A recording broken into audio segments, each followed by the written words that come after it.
Good morning. I'm Penny, and we are back in the kitchen on Open Hand Farm. I have been trying to get back to more healthy eating habits that I've kind of pulled away from. And today we are going to make sauerkraut. I have to say, growing up, I did not like sauerkraut. But I have since found that homemade sauerkraut is much better than what I find in the jar. Not only is it better tasting, at least in my opinion, but it is much better for you because it is a true fermentation of the cabbage, whereas sometimes the kind that you buy at the store has just had added things to it to make it into sauerkraut. The fermentation is what is so good for you. It helps your stomach, it helps your whole gut, colon health. And when that is not healthy, then the rest of you is not healthy. Your stomach is what processes your food and decides where it needs to go and break it down and all of that. And if it is not healthy, it cannot process the vitamins and minerals and everything that is in your food. So it's very important to have good gut health.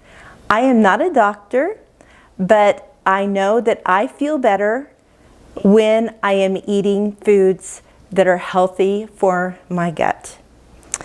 So today, like I said, sauerkraut. I have a recipe that I absolutely love, so that's what we're gonna make, and it has apples in it. There are so many sauerkraut recipes out there.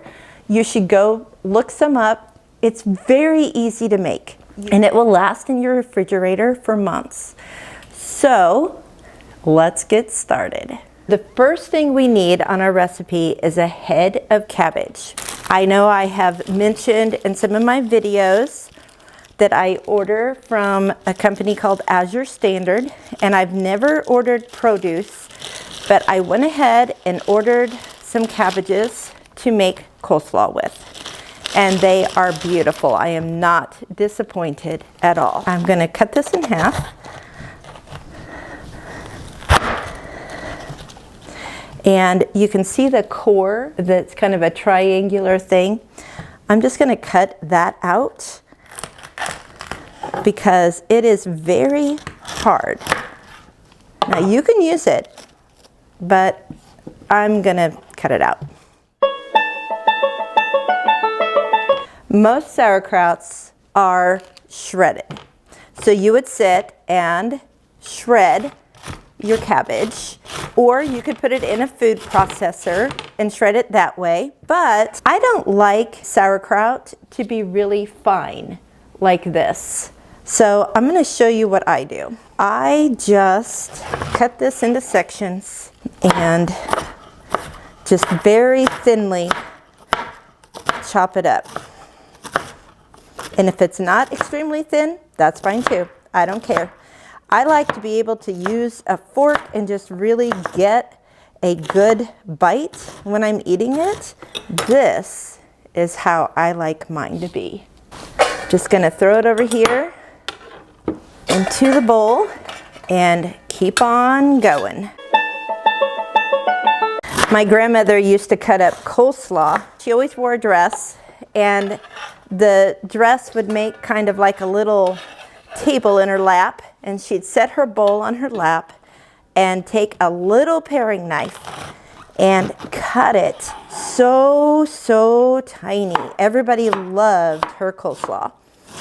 I'm afraid I am like the disappointing granddaughter though, because I am not a coleslaw eater.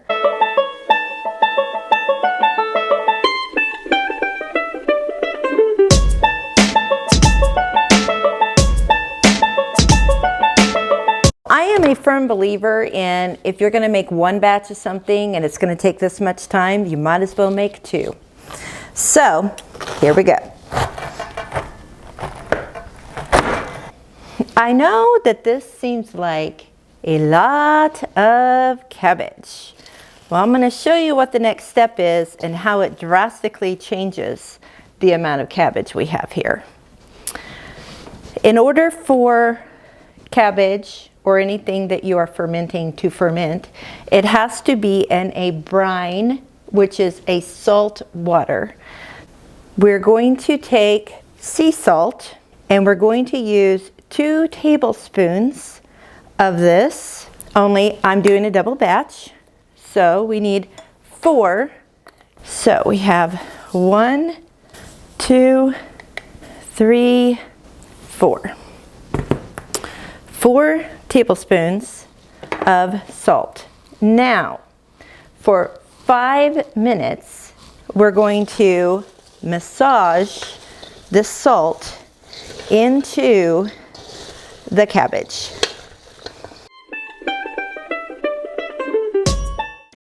So what this does is it starts the cabbage sweating. The moisture comes out of it. And that's going to be the moisture that is in your jar when you ferment these. And you are actually like squeezing and massaging this.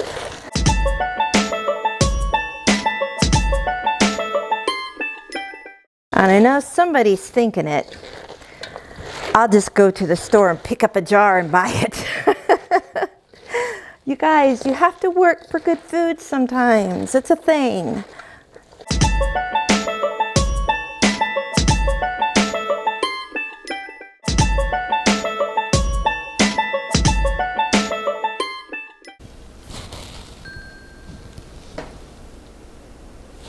Now look at the amount of cabbage we have.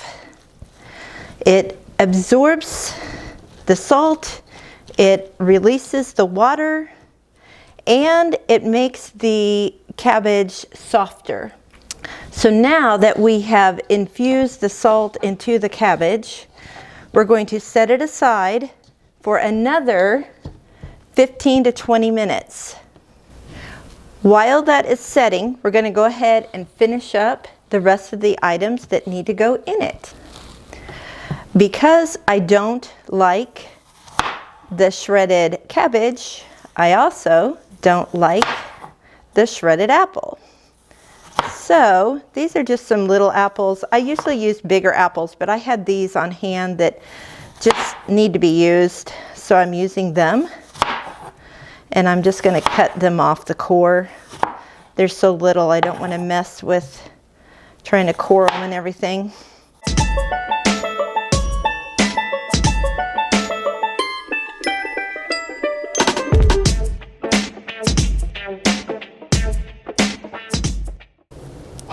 So it's been kind of a busy morning. I mixed up some bread last night. My daughter-in-law had made some focaccia bread with the dough that I make sourdough bread with, and I am excited to give that a try.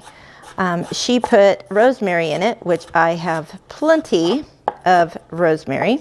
So I mixed up a rosemary dough and made one just loaf of bread out of it that will make really good grilled cheese. Then I saw on YouTube somebody had used fresh rosemary and fresh garlic, put it in a food processor, chopped it all up, then added the same amount of salt to it. So 1 part garlic rosemary mixture, 1 part salt. I used a kosher salt. And then you put it on a tray with parchment paper and put it in a 250-degree oven and let it sit for just a little bit to dry out the rosemary and garlic. And then you have a rosemary garlic salt. So I made some of that this morning because I wanted to try it on my focaccia bread. I have dough sitting there waiting to make focaccia bread with. I don't know if I have enough time on this video to make it for you. I might just have to show you a picture when it's done. I try not to make these too long, but sometimes the project just takes more time. All right, there's my apples. I'm gonna put those in a bowl. And I'm just going to add the other ingredients so that when the cabbage is done, we can just go ahead and put it together. Next ingredient is 1 tablespoon of fresh grated ginger. Well, I did not have enough to do 2 tablespoons, so I'm just adding the 1, and that will be fine. Then we need 1 teaspoon of ground cinnamon. I know, cinnamon?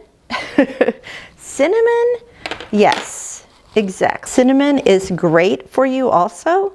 It helps with inflammation. It has some other good qualities about it. Then 1/4 teaspoon of ground cloves. So I'm just going to do 1/2. All right, now I'm going to mix this all up, and when the cabbage is ready, we'll mix it in. Because we have a few more minutes before the sauerkraut is ready to put together, I wanted to show you this recipe I found that looked really good and nutritious.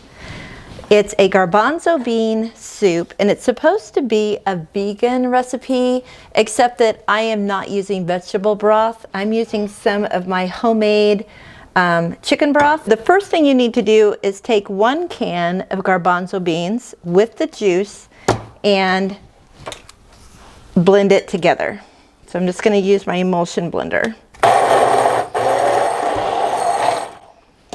Then we're going to use some olive oil and heat it up. We're going to take some garlic and we're going to press it. You can either mince it or press it. I did take the skins off so that they press a little bit easier for the video. There's 1, 2, 3, 4. These are garlics that I grew in my garden. I'm so excited to have them. I had no idea how good fresh garlic is. It's amazing. We're just going to let this get a little bit brown, just to bring the flavor out, kind of caramelize the sugars, or until it's fragrant and smells good. You guys, I wish you could smell this. It's amazing. Then we're going to add the pureed chickpeas, hot pan, and the drained chickpeas. I have 1 potato, but it's not actually potato, it's sweet potato. And I chopped it up to be about the same size as the chickpeas, or close to it, because I didn't want a big bite of something along with a small bite of something. And this just said to use a large potato. So I had a very large sweet potato and I cut part of it off. Then we're going to add 1 teaspoon of dried rosemary. I dried these stems, so the way that I get them off the stem is I just hang them upside down and shake. And then I can open it up and I have rosemaries in my lid. So this says 1 teaspoon. And I'm just gonna crush them up. Since they're dry, I can do that. To be quite honest, I'm gonna add a little bit more because I have that rosemary bread that we can have with this, and they'll just taste so good together. So there's the rosemary. And then it says 1/2 teaspoon of dried thyme. I did not dry any thyme this year. Kind of disappointed with myself. Then it says chili flakes. I am not a big chili flake person, but I am going to be brave. It's only 1/4 teaspoon, and throw a few in. Let's see what happens. Now we need to add 2 cups of vegetable broth, which, like I said, I'm using my chicken broth, and I know that half of this is 2 cups. This was in the freezer. All right, now you just have to let this heat up and cook until the potatoes are done. Now I'm going to set it on my wood-burning stove. So I'm just going to leave it here and let the heat of the fire cook it as I continue working in the kitchen. This is a new cast iron pan that I got for Christmas that I'm really excited about. I haven't used it yet. I just kind of store it here on top of the stove because I know it won't hurt to have it there. We do have a kind of snowy cold day today, as you can see.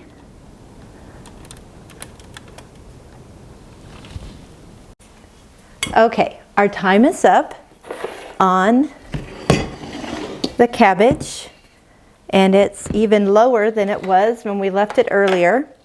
So now we're just going to add in the apples and all the seasonings. This smells so good, you guys. It's kind of like apple pie sauerkraut. I know that sounds weird, but it's really good. It gives it a little sweet tint to it. Get it all mixed up. Lots of good liquid in the bottom of the bowl. That's what you want. Okay, so now we just need to put our sauerkraut into our jars. And this says one recipe will fill a quart-sized jar. So I should have 2 quarts here. It looks like more than that. We'll see what happens. The easiest way, I know this isn't the prettiest way, is to use a canning funnel, stick it in the top of the jar, and just pick it up and drop it in.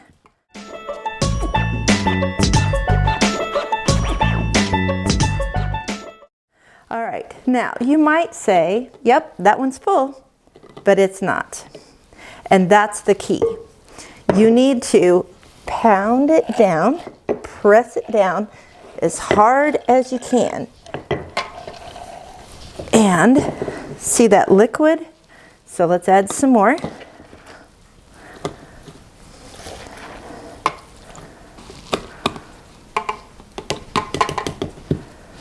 I got this tool at an antique store before I even knew what it was. I had never made sauerkraut. And I watched a video and somebody was using one. I was like, oh my goodness, I have one of those. So now I use it for the purpose it was meant to have. All right, let's see here. We're getting there. See all that liquid? It's going to come up over my jar here in a minute. That's what you want, is that liquid.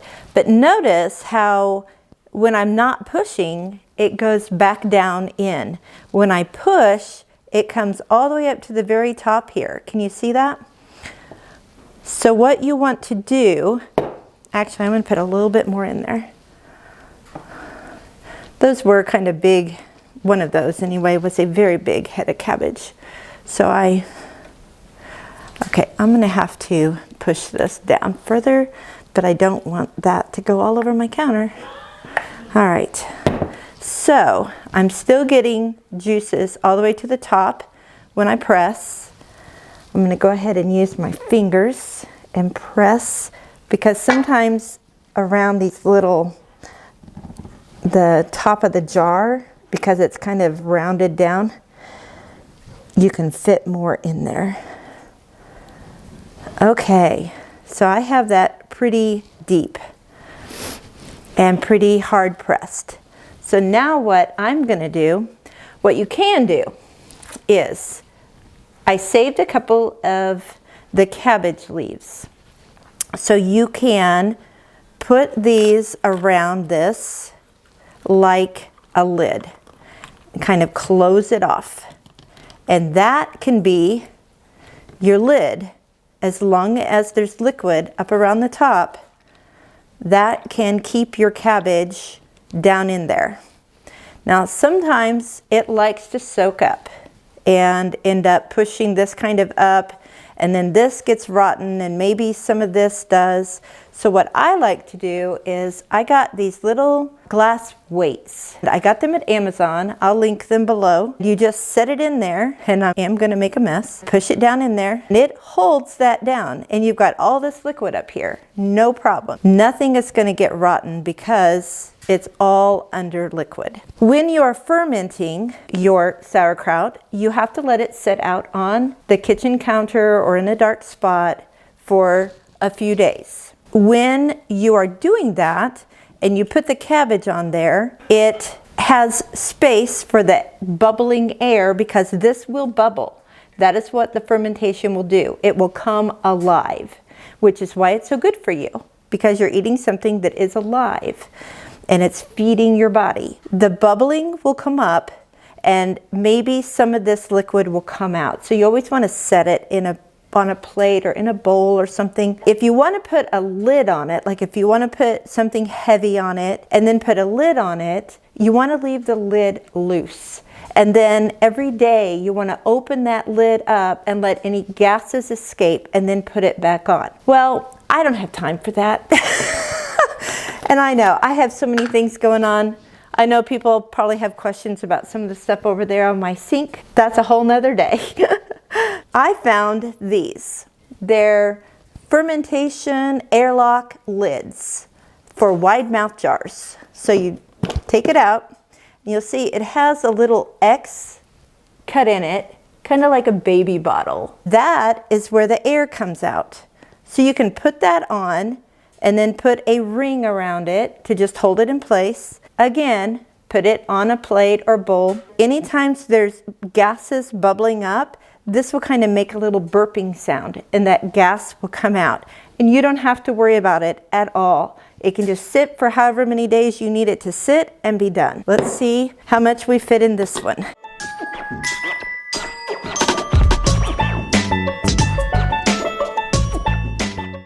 Okay, I think I can fill a pint jar with this. Okay, I have my rings on my jars. I set them in containers so that if they kind of spit out, it doesn't get all over the cabinet. Now, something that you want to watch for, if you do see some what looks like scum in your sauerkraut, you can just spoon that out. That just happens sometimes. Now, if it is black and definitely mold, do not spoon it out. You need to throw away your whole jar. That's why I really like these lids and these weights, because I have had to throw away jars after all that work and not have something to show for it. I hope that you will join me in trying to make homemade sauerkraut, or if you think it's too much trouble or you don't want to mess with getting the lids and whatever, I will tell you that there is a brand of sauerkraut that you can buy at health food stores called Bubba's. And Bubba's sauerkraut is made this way. I do suggest though that you start eating even a tablespoon of sauerkraut at each meal, or start with 1 tablespoon a day. Maybe it'll grow on you. I know it did me. Thanks for watching today. I hope that you will continue to follow me on this journey to get back to a better eating plan.